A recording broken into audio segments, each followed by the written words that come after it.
to the street. The meeting is called to order at 5:33 p.m. Please rise for the Pledge of Allegiance. I pledge Allegiance to the flag of the United States of America and to the republic for which it stands, one nation, under God, indivisible, with liberty and justice for all. The Chair will entertain a motion for the adoption of the agenda. Mr. Chair. Mr. Chairman, to adopt the agenda as printed. Second. Properly moved and seconded to adopt the agenda as presented. Is there any discussion? Seeing none, I'll call the roll. Mr. Townsend. Aye. Mr. Curls. Aye. Mr. Palmer. Aye. Mr. Graves. Aye. Ms. Mims. Aye. Ms. Kirkwood. Aye. The motion carries 6-0. This portion of our meeting is reserved for audience comments. Please stand and state your name, and you have 2 minutes to speak.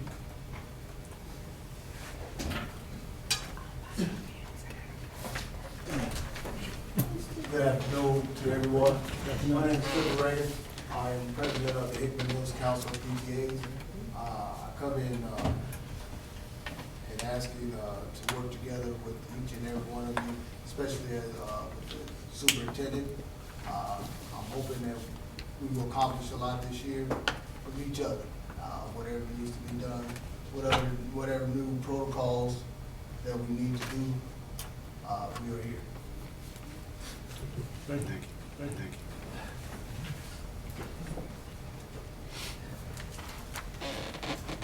Do we have any other audience comments at this time?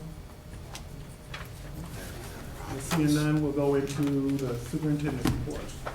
Yes, sir, Mr. President. We'll go through our superintendent's report, items A through E, beginning with Dr. Myers, moving to Ms. Wiltsey, Dr. Skinner, who also has Dr. Mulligan here with us, and we'll spend some time with him talking about our perspective or our outlook for the coming year around research-based instructional strategies and the like.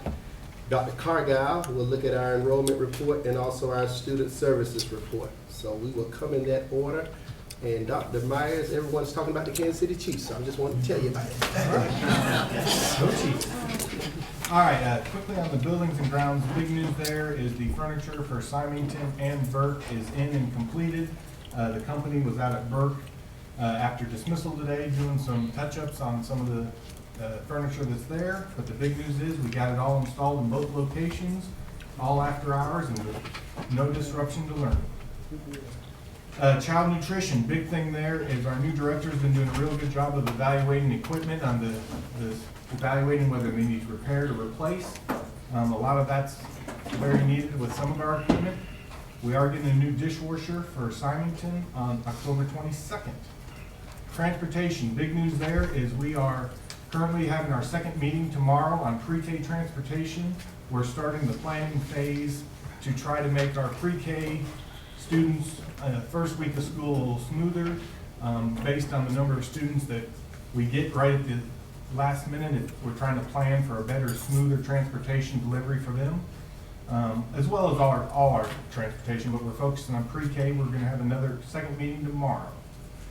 Safety and security, Sergeant Dykstra has completed all his mandatory active shooter training around the district, and we changed that up a little this year to where he went back to the buildings and spoke specifically with them versus people watching the video of him. They like the personal interaction better than just the video. And with the energy program, Ms. Williams is looking into an energy program to get into the classroom. She's really wanting to take, not just talking about cost avoidance to you all and the savings, but working it into the classroom so students understand what being good stewards of natural resources are. So that's the next step in our energy program. That's all I got for this evening. Hey, this is about the football/soccer field. Football/soccer. Apparently there's it's about an 18-inch by 24-inch, 6-inch deep hole in the, it would be the sideline of the football field, but the actual playing area of the soccer field. I don't know how they would address it to you. I don't know if they have or how to do it, but I know when the assistant football coaches showed me. We fixed Places. one last year, and we had a company come out and fix one this summer that was on the home sideline Yeah. near our bench. Well, Now, it's if it got fixed and maybe opened back back up. up, that's what may have Okay. happened. And is there any type of warranty on that field or anything? At this point, I don't know, we but did this summer, there's, we did re-groom it this summer for the first time since it was installed. Mhm. We had a company come out and groom this turf, actually redistribute the rubber and also run a magnet across it to get Pick up up all any the metal metal shade. that gets buried down in. We did that this summer and but we'll get back on that repair. okay. But there, like I said, the football coach, one Our- of the assistant our coaches, coach, one of our assistant coaches Gotta and be the, one and of them. the soccer coach from last year had some concerns about them. Now, that will be under Maintenance. warranty, because I literally just paid for that in August. Paid the Okay. invoice on it. Okay, so, that's all I have. Okay, one thing, Dr. Myers, before you leave, I want to add to the operations report is we had a meeting on yesterday that Dr. Myers attended with the Southern Communities Coalition related to the 5-year plan component about the signage that we want to place at Ruskin High School. We turned in our proposal. That proposal was in the hands of the city, and we were scheduled to be heard on the 15th. But we got a call saying that we had not communicated with the Southern Communities Coalition, and they had expressed that they wanted to hear from us. Well, we were scheduled to be on the agenda last night anyway, but that would have been 2 nights after the council, or 1 night after the council would have taken action. So they pushed us back to October 6th. Dr. Myers, I don't know if you have anything that you want to report from that meeting last evening, but you did share out and Yeah. took some feedback in the light. I basically talked about the process we've gone through and how we got to wanting a marquee sign through the 5-year strategic plan. We talked about where it was gonna be, the style. I showed one gentleman who asked for a picture. I had 20 to show, but there was like 30 or 40 people. Showed one gentleman that had a concern on what it would look like. And there was a couple concerns on whether we're meeting the scope of what the city planning. And the gentleman I've spoken to has said everything we've turned in looks very well in line with what they would expect. And he said, that's really why he said, we're gonna push it back to October 6th. He said, I don't want you to get up here and present it. And then if a community people say we've not heard from you, the planning would just push you back to the 6th anyways. So now that we've talked to the community people, the gentleman I've spoken with at the city feels very good about what we've turned in. And we're gonna add to our presentation for the council a little bit more than what we gave to the coalition last night. But we shared with all the details. I think Mr. Palmer was there. I think there was more support than there was even concern. Was it? Yes.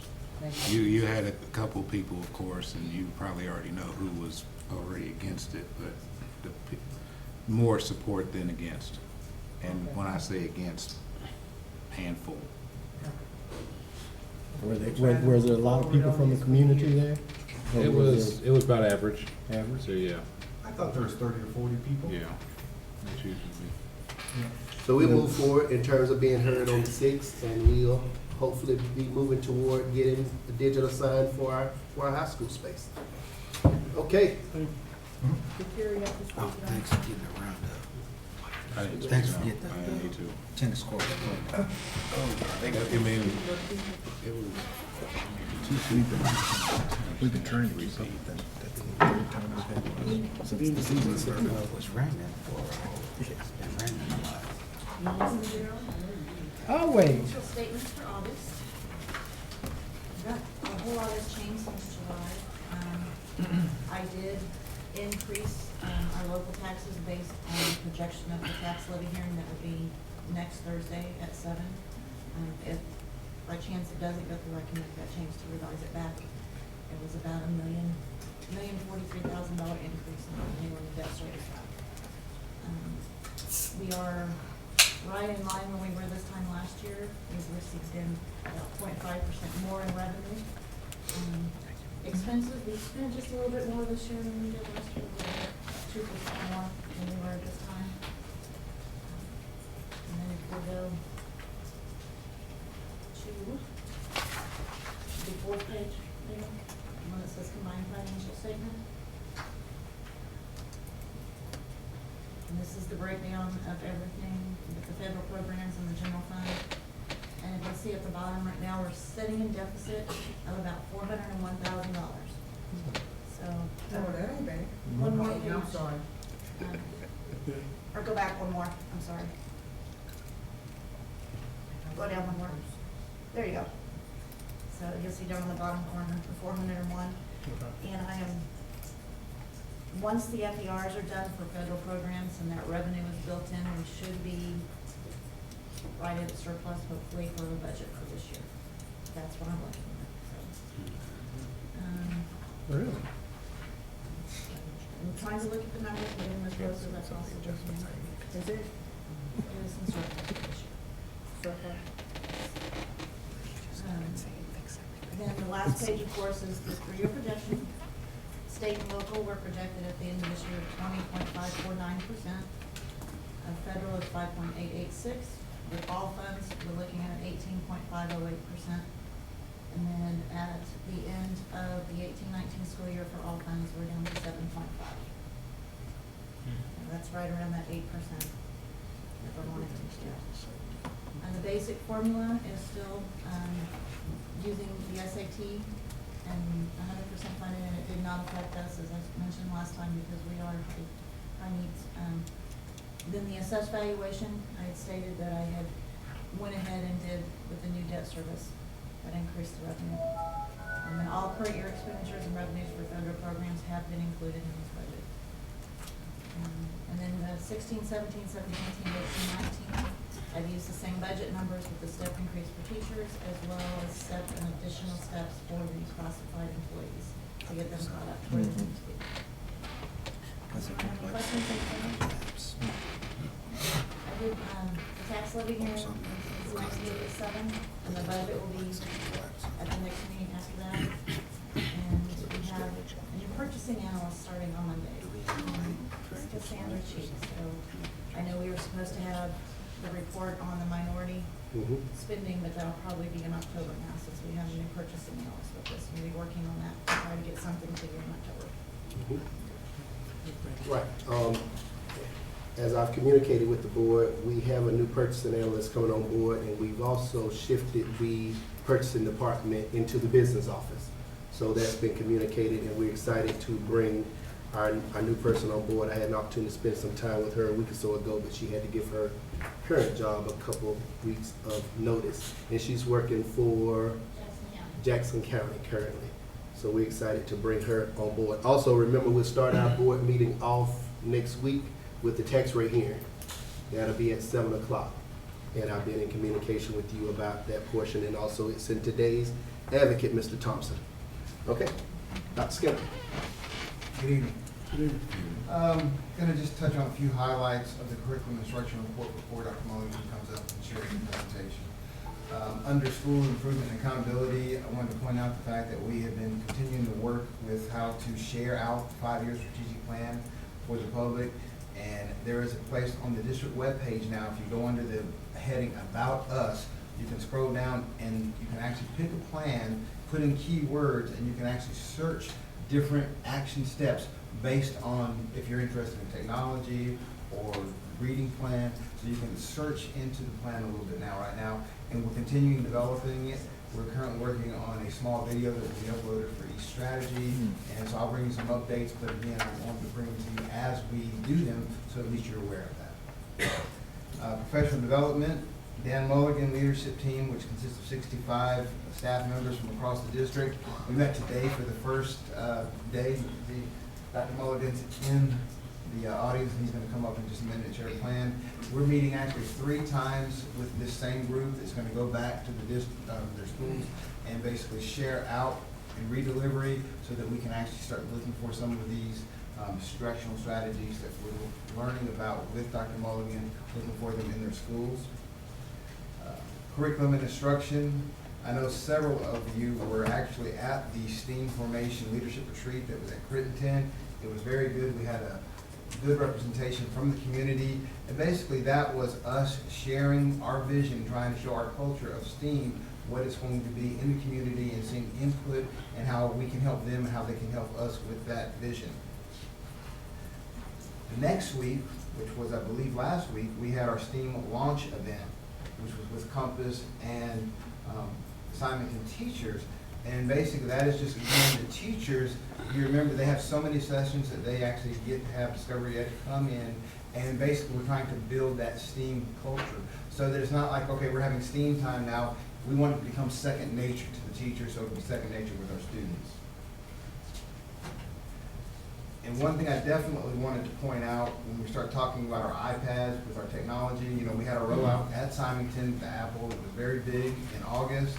And we also had our rollout with Compass parents as well. They had an iPad caring night, and I believe Dr. Carpenter had sent out an email sharing with that we had over 90%, it was really close to 92% of the parents that were enrolled in Compass came that evening, and we also had some additional parents because we pulled some parents from the waiting list that also showed.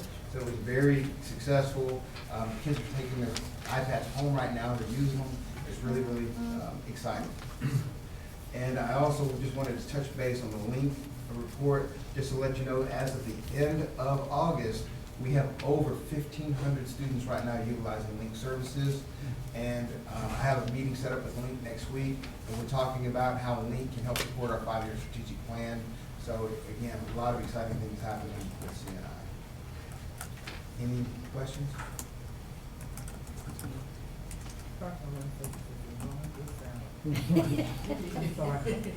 My question is, in Link, when you do meet with them, when you ask them to see if they have this thing, because I heard this at another meeting, that they folks have to be certified when it comes to our pre-Ks.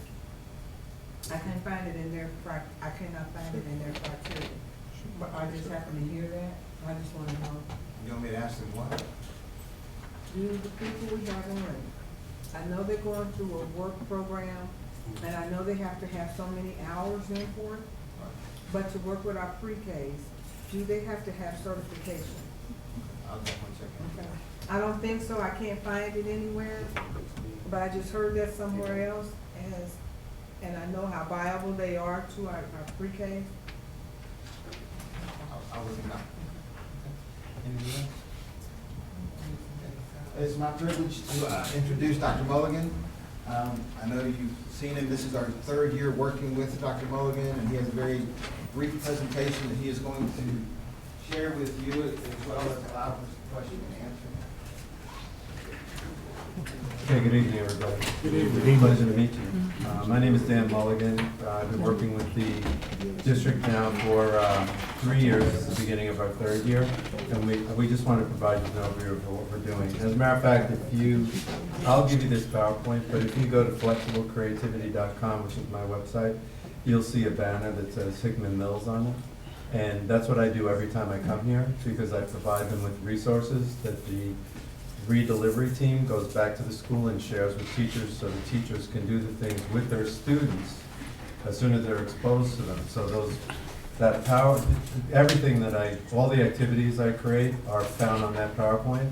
I'm sorry, I found on the website, and the teachers just click on the Hickman Mills banner, and all those resources are right there for them to take. So literally, they could be using these strategies Monday with their students.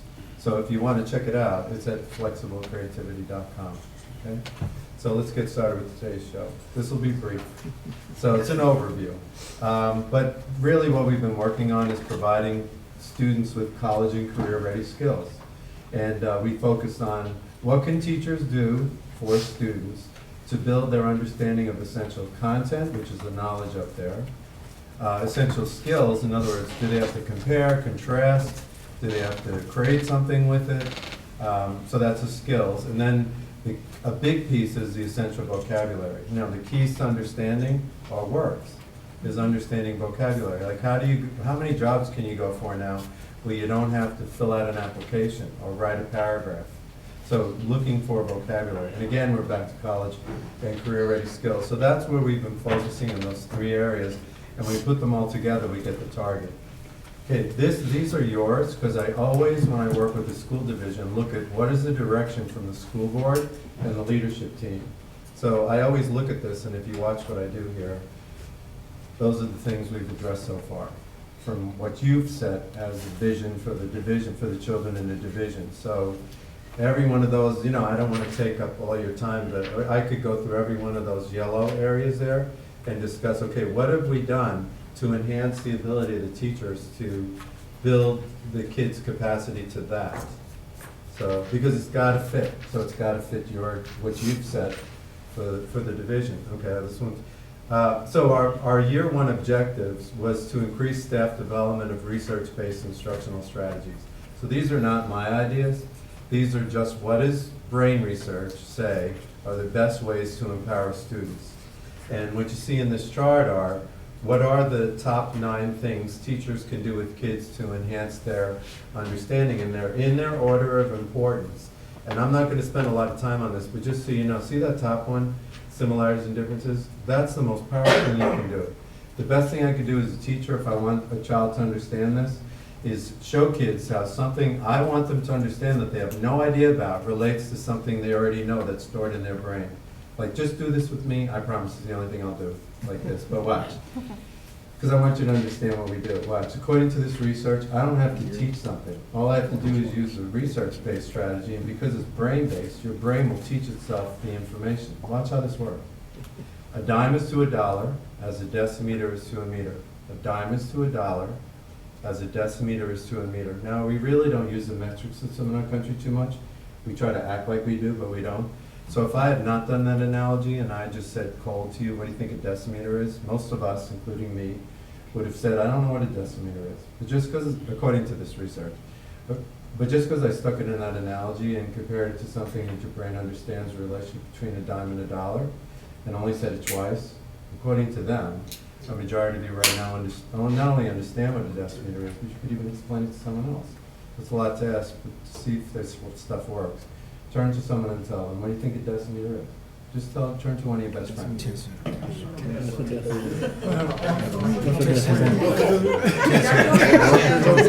having it free. I'm eating myself. Salad, but what? A dime is to $1, as a decimeter is to a meter. So what's the relationship between a dime and $1? And see if you can relate it to decimeter meter. So what is a decimeter? That's exactly right. It's 1/10 of a meter. Yeah. But see, the point of this is, I didn't have to teach it. All I had to do is use brain research to get your brain, and here's what the research said. Because you created your own understanding, it's much more likely you'll remember that tomorrow than if I had lectured you on it. That's what they're saying there. Anyway, that's what that's what we focused on the first year. And my job was, as I told you, on the website, I create structures that they literally can do with their kids the next day. And then the redelivery team goes back and redelivers it to the kids, and then the principals monitor and offer support to the teachers to make sure they have the tools they need to accomplish this. Year 2, we went deeper into this, so we provided them with a framework, because now you know the strategies. What's the best way to implement these strategies? And so we did redelivery of the framework for learning, and then we started providing schools with constructive feedback. Like, you did this redelivery, now we're going to visit and see, are there any opportunities where you could spiral back? Because you know what, you may have delivered it, but we don't see it in the classroom. So those were the visits, and it was support. It was the beauty of my life, I serve in a non-evaluative role. My job is to go in and give the school, the principal, and the teachers feedback, so you could figure out, you know, you felt you did it, but honestly, when I went in there, I didn't see it. So you need to spiral back, it's that. So again, I'm not gonna drag you through this, but that's the framework right there. There's 3 parts to every lesson. It's creating environment for learning, helping students develop understanding, and helping students extend and apply knowledge. And I'm not going to drag you through this. I apologize. I just get very passionate about what I do, so that's because I want you to understand it. So I apologize for this, because there's a rumor I've heard ever since I got here that there's some football game tonight or something. And I have a feeling I'm in the way of that, so I'm just going to keep this show moving here. So, and then now we're in year 3. And now our goal is, we must have said this 15 times today, purposely. So you know the research-based strategy, and now you have to get to the second part, which is, why would you use it? See, why use that one and not that one? So now we're there, you know, it takes 3 years for someone to own something. So now we're down to I say you're gonna see significant gains, because now that we know the strategies and we've been practicing them, now we're getting into why would you purposely use that strategy versus that strategy, and where would you use it? So that's what we've been doing, we started to do today, and we're gonna continue to provide them with constructive feedback. So those were the 9 strategies again. So what I tried to do for them today is create this chart, which Adam has done a great job with the curriculum instruction team. And I only did it today, but they've already developed a template for the teachers to use that's interactive, that you could use in your lesson planning. And it shows, there's all the strategies I've provided them. That's in that column called structure.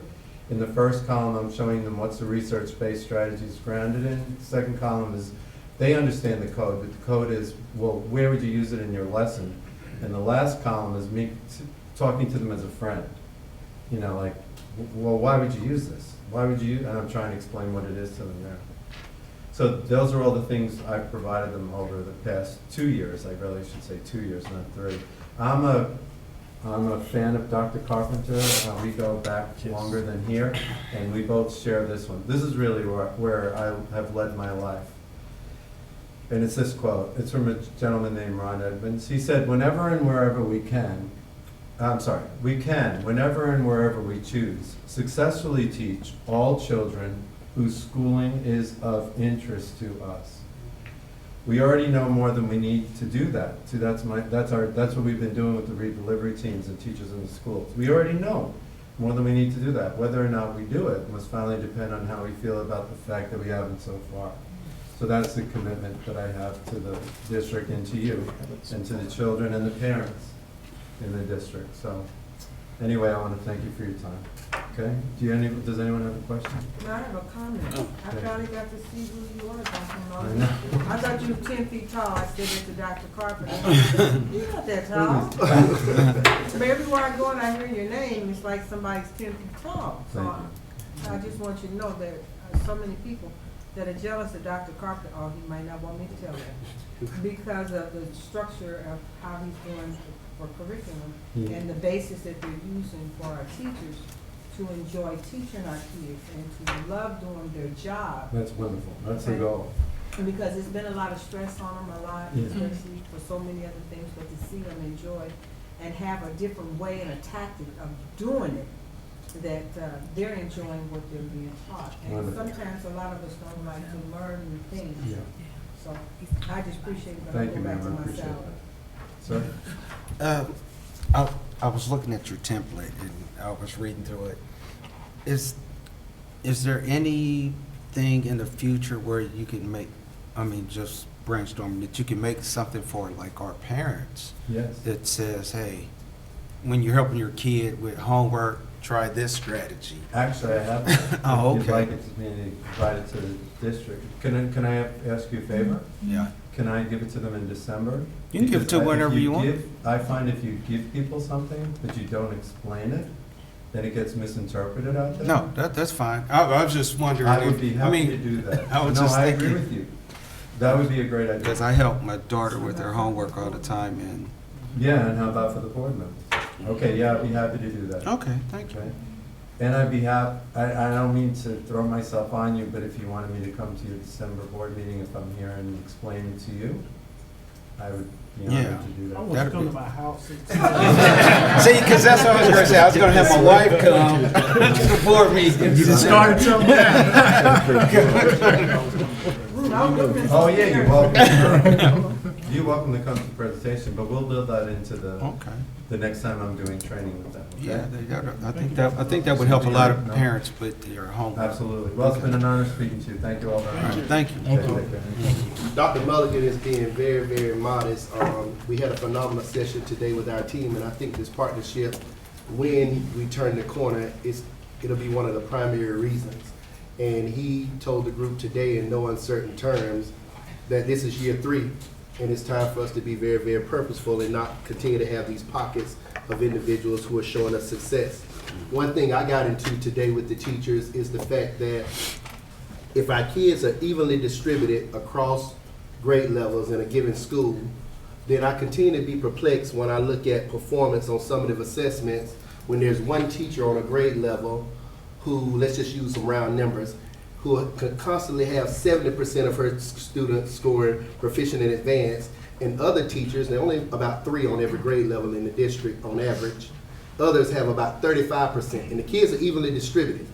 That tells me that what we're doing has not become consistent and pervasive. So we got into some conversation today about the PLC meeting and how it's okay for a teacher to confront bad practice in terms of her peers, or her peers who are not carrying the ball to the same level that that teacher might be carrying the ball. So we got into that conversation today. Dr. Mulligan talks about he and I going way back, and I would tell you the reason that I work closely with Dr. Mulligan is because he's not some consultant who brings a university background or something like that, who has all of this theory that he's redelivering to teachers. He's very, very modest. He is an award-winning teacher and Teacher of the Year in a place that, if you know anything about urban New York, is Bedford-Stuyvesant, New York. It doesn't get more urban in our country than Bedford-Stuyvesant. I think if you listen to a little hip-hop, they call it Do or Die Bed-Stuy. So if that gives you any sense of Bedford-Stuyvesant, New York. So long story short, he's a practitioner. He knows the work. He works with teachers in a more masterful way than anyone that I've ever worked with. And I was just telling Attorney Gahagan that if every teacher employed the strategies that he put forth, even in DES's culturally biased accountability system, we would be knocking a home run. Even in this bad system that is MSIP 5. The more I learn about it, the more I realize it's just not a real good system. But at the end of the day, if every teacher employed what we put forth, we'd be hitting a home run even in that system. So we just got to get to the point where it becomes consistent and pervasive. Thank you for your partnership, Dr. Thank you, everybody. Thank you. Dr. Crawford, do you think if we stay consistent on what is being driven at the present time, that we can enhance as we move? Yes, absolutely. The reason I asked you that question is because the budget chair asked me that yesterday after looking at the 5-year plan. And so I said, oh, well, I think so. You know, but I said, but the better person to ask that would have been you. Yes. So that was one of the reasons. Dr. Cargile. I'll start with the attendance and enrollment information. Tonight I'll highlight 2 data pieces from the August attendance and enrollment data. The first one being enrollment has declined by 249 students from August 2014 at 6,504 to August 2015, 6,255. However, the proportional attendance rate is higher in August 2015 at 89.660% in comparison to August 2014 at 87.30%. The second highlight in the attendance and enrollment data is the schools with 90% or higher of proportional attendance rate during the month of August are Burke at 96%, Dobbs at 95.4%, Ingalls at 94.60%, Santa Fe at 91.10%, Simonton at 92.80%, Truman at 91.70%, and Smith Hill at 93.70%. And so I'd like to highlight those 7 schools for obtaining at least the 90% or higher proportional attendance. And those are my highlights for the attendance and enrollment data tonight. All right, moving into the student services report.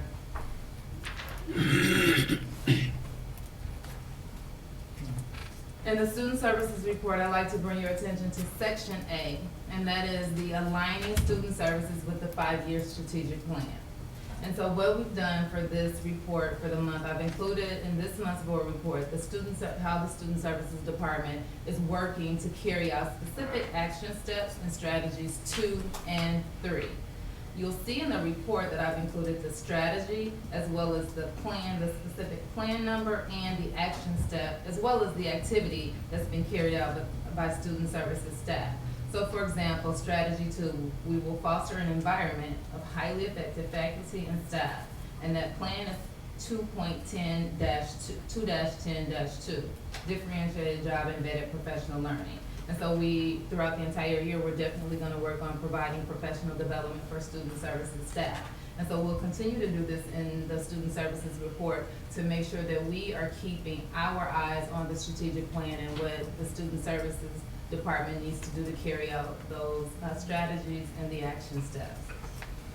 The last thing I'd like to highlight out of the student services report, as there's an event occurring next week, Tuesday, September 22nd. Parents as teachers will be conducting a group connections meeting titled Percussion Magic for families who have children 5 or younger. So definitely want to highlight that event. If you can attend, it would be helpful. But I'll have to share the time of the event because that's not in the report. So I'll definitely have to share that information. Are there any questions at this time?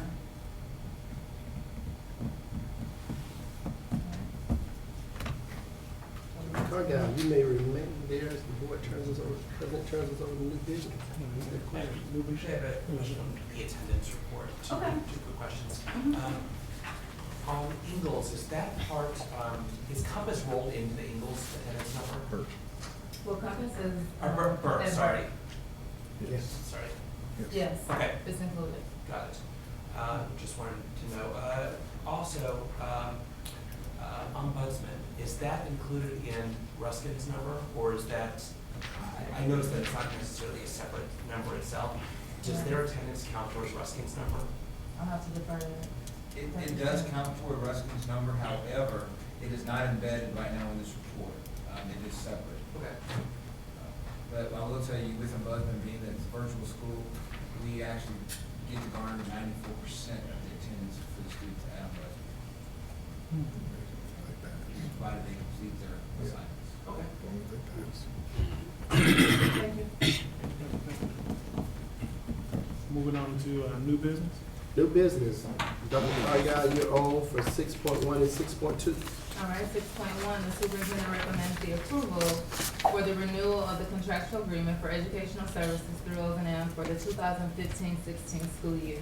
And highlights of this contract is O&M provides services to students ages 10 through 21, and it provides therapeutic, educational, and recreational services provided as needed based on the student's IEP. And currently, we have one student that is receiving services at O&M.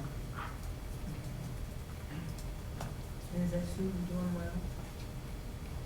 I can provide a No, progress you don't report. have, my thing, are they just going to school there, or are they going to school and staying there?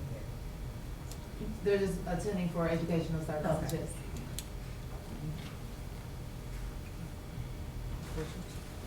All Are we- right, any? We're not voting on this tonight. No. No, sir. Okay. All right, moving to 6.2.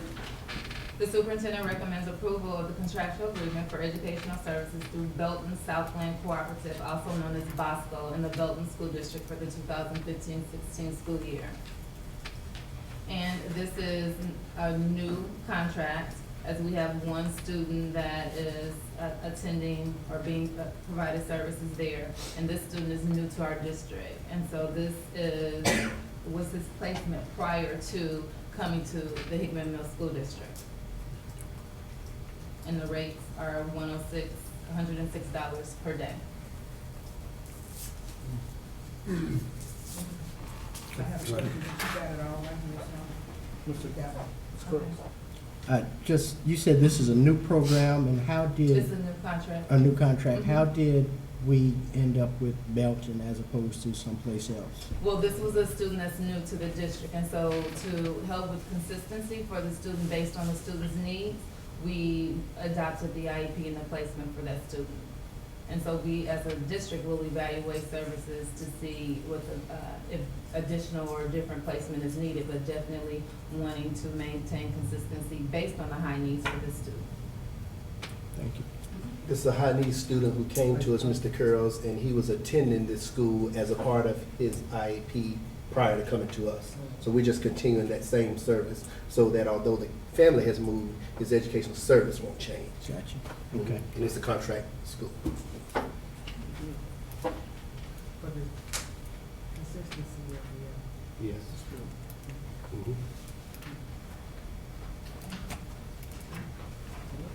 Thank you, Dr. Cargill.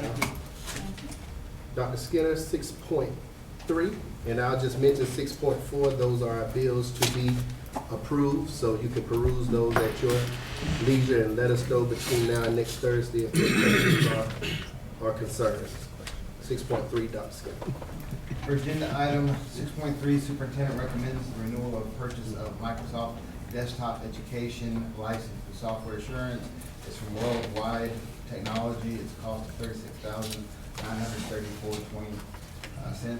This is a renewal, and this is the exact same price that we paid last year. There's no increase to the service. This is for all of our Dell computers.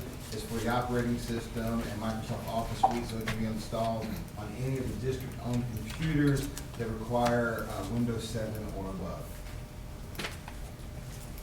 So it's like unlimited? Unlimited. We put it on any computer that we have in the district that has that operating system required.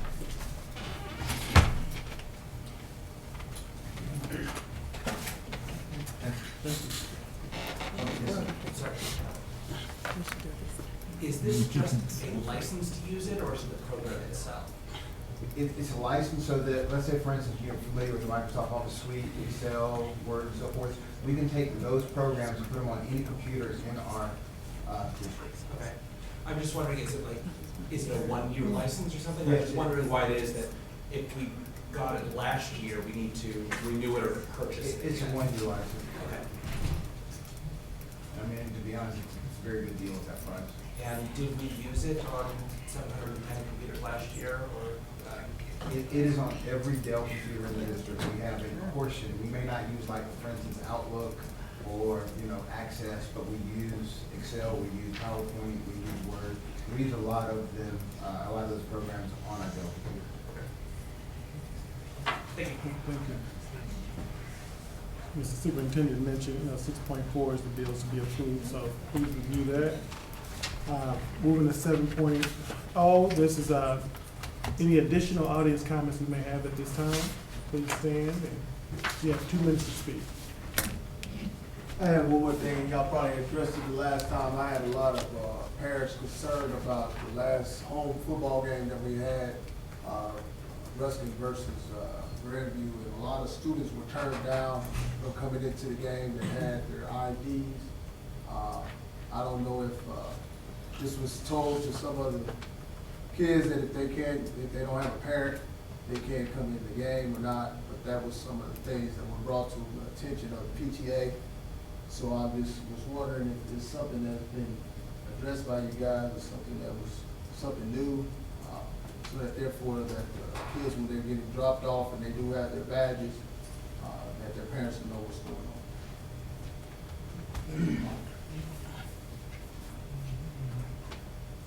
Do you have any additional audience comments? Moving on with any board comments. Mr. President, Yes, sir. I'd like to, at some point, and I'm not saying next meeting or anything, but have a MBE, WBE report.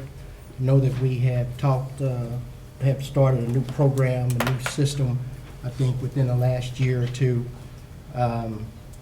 And just kind of want to see where we were at with that, what type of information had we gathered over the past year or so since that program or that new process has been in place.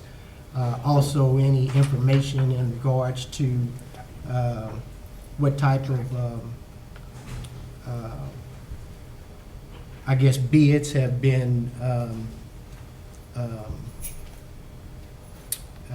I guess submitted by MBE, WBE companies and so forth and stuff like that. So just kind of a report as to where we are, what we've done, and where we're going right now. And I also like to mention that if we haven't, from that perspective, put our name in with the Kansas City Human Relations Department, which is another good avenue or another good place to find MBE, WBE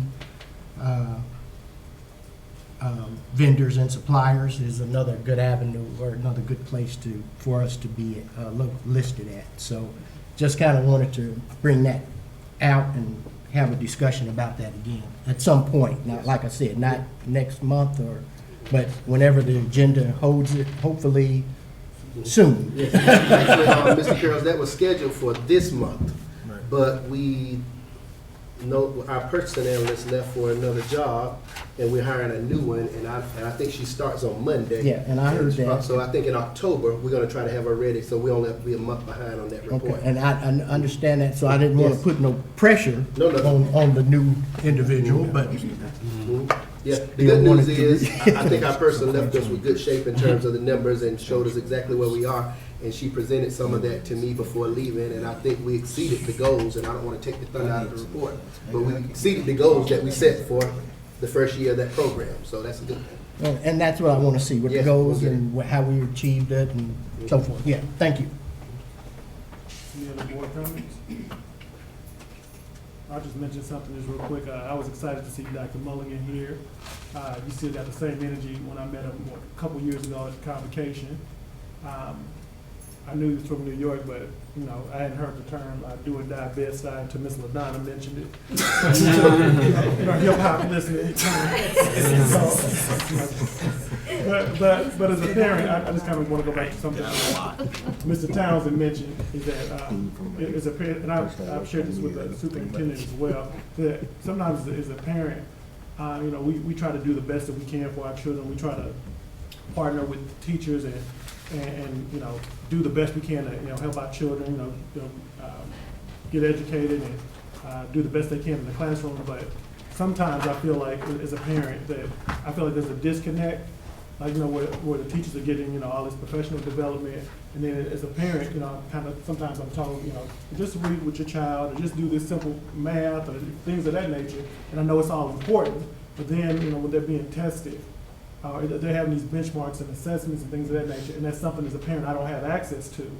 You know, I would love to be able to take that component, some kind of portion of that component at home, and say, you know, hey, this is going to mimic the assessment and things of that nature. I know we you know, we talk about not teaching to the test, but I mean, I think in the climate that we're in a sense that that's what teachers kind of have to do right now.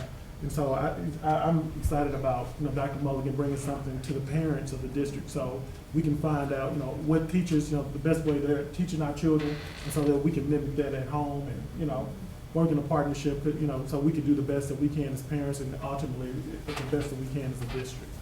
So that's all my comments. Superintendent? Yes. I would just add that we've had a good week here in the district in terms of the time that our teachers spent today with Dr. Mulligan. In the last couple of weeks, all of the discovery education kickoff pieces going on at Simonton and during the Compass program. If you get some time, you really should take an opportunity during the afternoon. We're growing into this project-based learning. So we're not full day with it yet in the Compass program either at Simonton. But about 12:45 every day, they start what they call project-based learning time. And all of the experts say that's not ideal, but that we understand that that's a part of getting started. Ideally, it's interwoven in all the subject areas and everything we do. But I spent some time in both programs during that afternoon piece, and it's really exciting. You would not see our students more engaged. It's the most active I've seen them. And to a student, when I asked the Simonton or the Compass students, how do you like this school year? They told me something like this: it's the best. Why is it the best? Because we get to do a lot of activities all the time. And one child told me the other day, we don't just have to sit in our seat and listen anymore. I mean, this is teaching. And you listen to some of the experts. I was reading something the other day, or listening to someone, and Finland lost some ground as its #1 nation in the world related to NAEP assessments and national assessments and where they scored. They went from #1 to #2. And everybody in the think tank in Finland got together and they said, how are we going to fix this? And the education minister for the country said, we got to go back and find out how we can make learning in our schools even more fun. They didn't say we're going to, Mr. Kirkwood, I love you. They didn't say they were going to teach to the test more. They didn't say they were going to make kids work more problems. They said, we got to go find out how we can make learning even more fun. Because that's when children thrive and that's when they show their best work. So I think we're on our way with that in that regard. And when you look at the things that Mulligan teaches our teachers, if you're teaching in that way, you're having a blast and the kids are too. I mean, all of those strategies he showed that were bold in that center column, pretty fun to do as a teacher.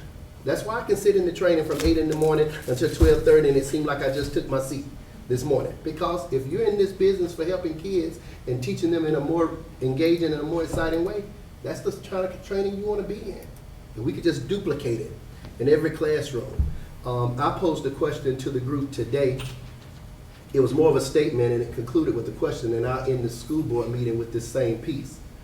I said, as a sophomore in college, I had a professor, and he said to me, Dennis, there's going to come a time in your life when there's going to be something that you're so passionate about, something that you enjoy so much, no one's going to have to tell you to pick up a book and read about it. You're going to find yourself going to meetings to learn more about it.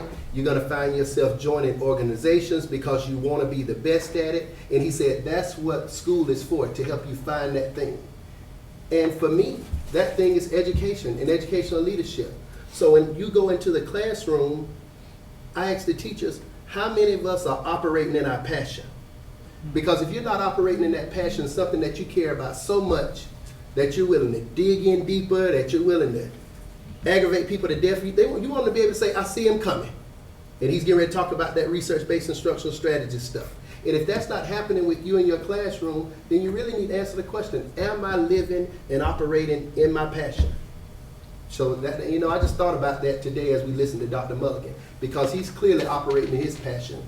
There's some teachers I can look around the room and look at Miss Dana and look at many of the others that were in that room and just know that they're operating in their passion. But then there's some, we have to really have that conversation. Am I operating in my passion? If I'm not, then do our kids have to wait for you to reinvigorate that passion? So I don't know, but that was something that's been on my mind today, and I thought it was appropriate to share in this school board meeting. Tomorrow night, 7 o'clock, we face off with Kearney. Our boys football team has not done well in terms of wins and losses, but Mr. Perkins seems to be persistent. But if we can go out and support them anyway, I plan to do so tomorrow night.